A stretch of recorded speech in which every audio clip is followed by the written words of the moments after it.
Ini dia Honda WRV, merupakan lineup SUV termurahnya Honda yang dijual sekitar 270 sampai 309 jutaan. Khususnya tipe RS ini, dan dengan Honda Sensing harganya 309 jutaan. Nah, yang jadi pertanyaan, apakah ini sebuah Brio yang tinggi atau sebuah BRV yang pantatnya dipotong atau HRV yang dibikin kecil? Langsung aja kita tes. Kebetulan lagi ada di Senayan nih untuk ngejajal si SUV termurahnya Honda.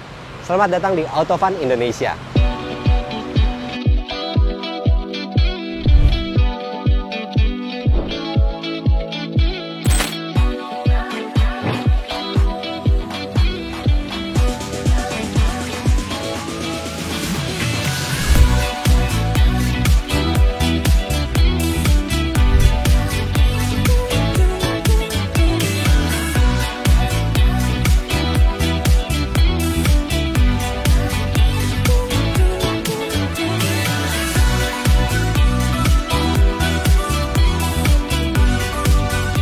Desain.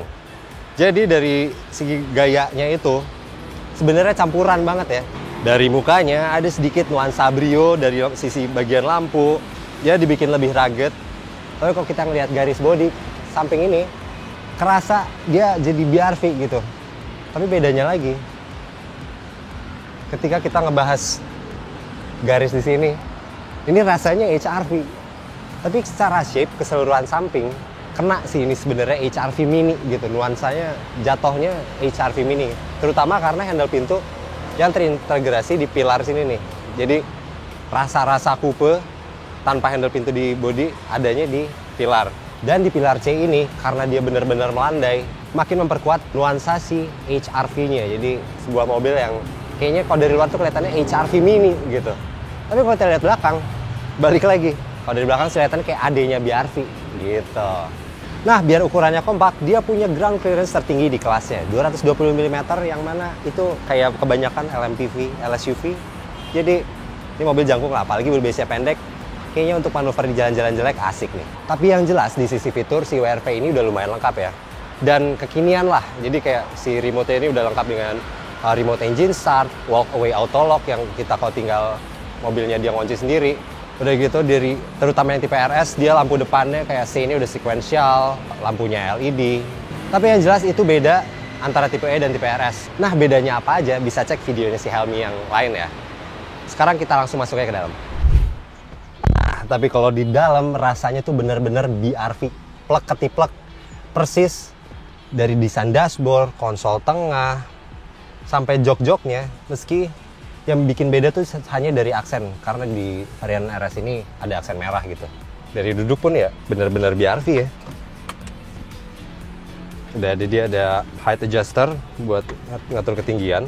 Oke, setirnya cuma tilt doang. Terus di sini ada layar audio yang besar, lengkap harusnya dengan Android Auto atau CarPlay.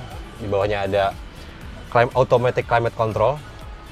Tapi ini nuansanya benar-benar BRV, sama desain door trim pun ya BRV aja. Ini kayak kurang lebih berasa kayak naik BRV, cuman mungkin si bentuk jendelanya agak lebih kompak aja gitu, tapi BRV sih ini. Belakang kayak apa ya? Oke, duduk belakang. Sebenarnya ada sih nuansa BRV-nya, dari jok pun, dari door trim mirip lah. Tapi kalau kita ngebayangin ini sebuah SUV kompak, ini berarti hitungannya lumayan roomy ya, lumayan lapang gitu sih rasa kabinnya. Headroomnya luas. Ini rambut saya nih nggak kena atap nih sama sekali. Padahal tinggi saya 172 plus ya sekitar 5 cm lah. Ini masih jauh nih. Terus di sini nggak ada armrest pun nggak ada, cukup basic ya. Tapi secara ruang ini lega sih mobil. Kayak hitungnya ya. Ini tadi duduk saya di depan seperti ini posisinya.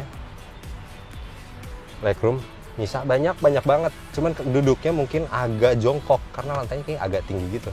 Dan joknya nggak terlalu besar ya rasanya, meski ini empuk nih, nggak yang firm gitu, empuk, tapi kayak kurang panjang aja. Dan kalau kita duduk kayak gini ya agak jongkok, masih bisa dibilang nyaman, terutama karena ruangnya yang besar.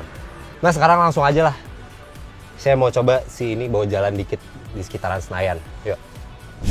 Nah, yang menarik itu, jadi di bodi seukuran ini, sekompak ini, dia pakai mesin 1500 cc yang bisa kita temuin di BRV, di Honda City, sampai di HRV. Jadi rasanya harusnya ini mobil ngacir nih, karena tenaganya itu 121 PS dengan torsi 145 Nm, yang mana angka itu jauh lebih besar ketimbang kayak mobil seukurannya dia, kayak misal Toyota Yaris yang 1.0T turbo atau Kia Sonet pun yang pakai mesin 1500, dia mesin ini masih lebih powerful ketimbang itu gitu. Jadi harusnya nih mobil ngacir karena ukurannya kompak banget. Pada dasarnya ini mesin 1500 cc di bodi terkecilnya Honda lah, kurang lebih begitu.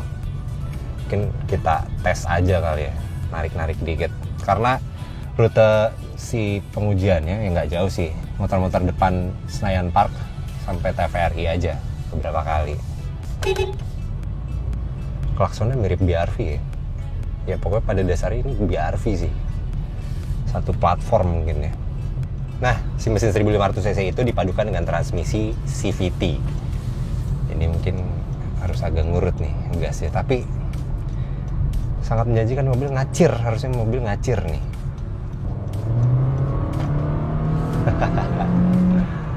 Yes, boleh lah nariknya. Walaupun kayaknya CVT-nya agak apa ya, agak bikin dia berteriak gitu, nggak yang, ya mungkin itu karakteristik sebuah CVT yang nggak langsung gigit, putaran torsinya tuh nggak langsung gigit. Tapi ini potensial kok mobilnya, tenaganya gede nih. Tadi di mode drive, cobain mode sport. Nih, kosong.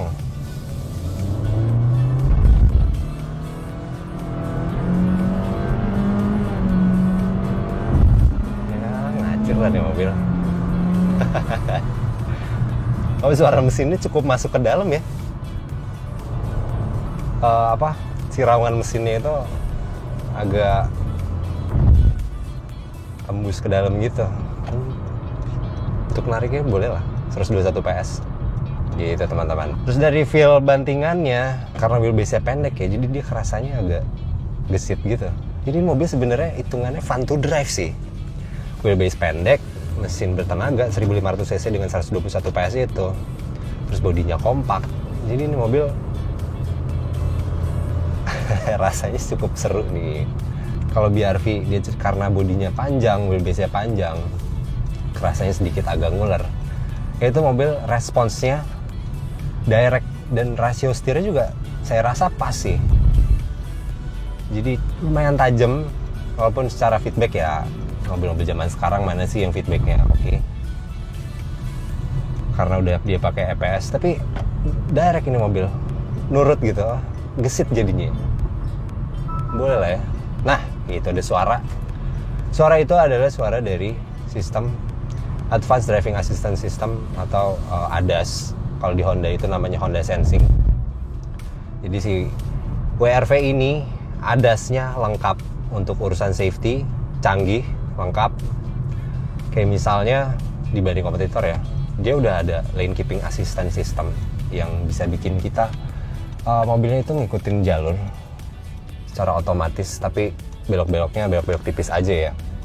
Udah gitu dengan ditambah adaptive cruise control, meski belum ada adaptive cruise control yang low speed follow, tapi at least untuk perjalanan luar kota, adaptive cruise control sama lane keeping assistance system itu dia udah ada untuk ngebantu dia meringankan beban selama perjalanan lah. Terus selain itu ya basic ADAS-nya collision mitigation braking system itu untuk memberikan pengereman otomatis ketika ada risiko tabrak depan kayak tadi. Dia bunyi audio, suara alarm gitu. Lalu ada auto high beam, dan untuk ngebantunya juga, ngebantu kita, karena ini nggak ada blind spot monitor yang berupa indikator atau audio, tapi dia ada untuk sebelah kiri lane Honda Lane Watch.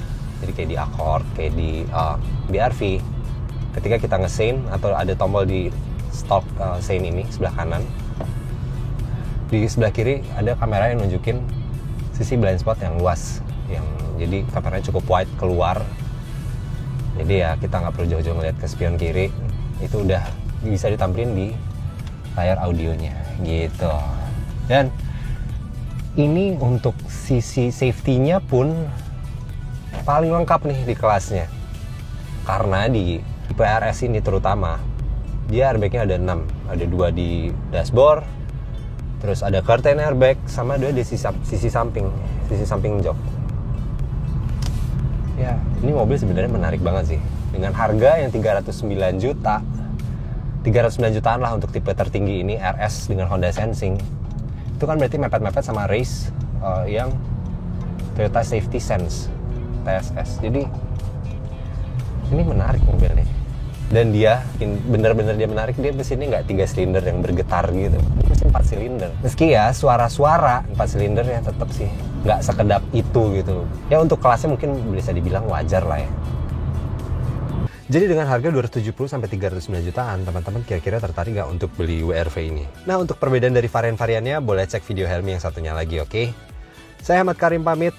Ciao.